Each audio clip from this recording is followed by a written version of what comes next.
మాత్రం మస్తుంది చూడండి. All the best Prabhas from Pithapuram MLA taluka. అంతా బాగుంది సినిమా. నాగార్జున గుడి కట్టినా తప్పలేదు. హాలీవుడ్ రేంజ్ తీసుకెళ్ళిండు. నాకు తెలిసి హాలీవుడ్ కి కొత్త తెలుగు హీరో వచ్చిండు. సో విజువల్స్ అయితే ఎక్స్ట్రీమ్ అంటే ఎక్స్ట్రీమ్. అసలు ఎక్స్పెక్ట్ కూడా ఏం మనం అసలు అనుకోవాలి. హాలీవుడ్ నేర్చుకోవాలి. నాగార్జున తోని ఎన్ని ట్విస్ట్ ఇచ్చిండంటే మూవీస్ లో మీకు lots of guest appearance. I don't know first నేను ఒక ప్లాన్ చేసుకోలే but somehow no I had to experience this. నాకు రాసి పెట్టింది I came here. So I came here, I'm awestruck.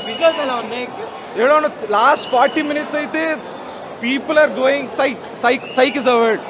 Nagi has a content, Nagi pulled it off.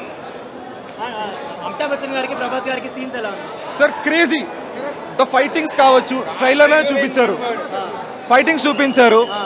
Last 30 minutes అయితే you don't know జనాలు సీట్ల నుంచి ఎగురుతున్నారు. ప్రభాస్ అయితే తోపు. ఇంకా అమితాబ్ బచ్చన్ అయితే కిరాక్.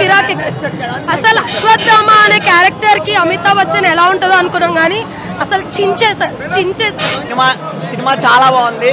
ఖచ్చితంగా చెప్పాలంటే తెలుగు మూవీ స్టాండర్డ్ అయితే కాదు, ఖచ్చితంగా హాలీవుడ్ స్టాండర్డ్. విజువల్స్ పీక్స్ ఉన్నాయి. స్టోరీ అయితే వేరే లెవెల్ ఉంది. ఆయన ఎలా ఆలోచించి రాశాడో అస్సలు అర్థం కాలే. ఒక్కొక్కరు యాక్టింగ్ టాప్ నాచ్ యాక్టింగ్ చేశారు. మ్యూజిక్ కొంచెం బెటర్ అయితే ఇంకా బాగుండేది. కల్కి సినిమాటిక్ యూనివర్స్ అని కంటిన్యూ చేస్తున్నారు. హోప్ఫుల్లీ తెలుగు సినిమా స్టాండర్డ్ ఇంకా పెంచుతుందని అనుకుంటున్నాను. విజువల్స్ అయితే ఎక్స్ట్రీమ్ అంటే ఎక్స్ట్రీమ్. అసలు ఎక్స్పెక్ట్ కూడా ఏం మనం అసలు. ప్రభాస్ లుక్స్ అయితే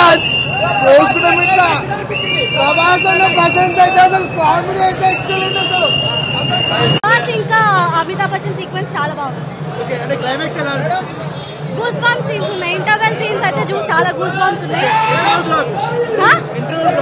చాలా బాగుంది. అసలు హైలైట్ ఉంది. చాలా అంటే చాలా హైలైట్. సినిమాలో ప్లస్ పాయింట్ వచ్చేసి దీపికా పడుకుని సినిమా మొత్తం బాగా క్యారీ చేసింది. బట్ క్లైమాక్స్ మాత్రం అదొచ్చు. ప్రభాస్ దేవుడు. పార్ట్ 2 సూపర్ చాలా బాగుంటుంది.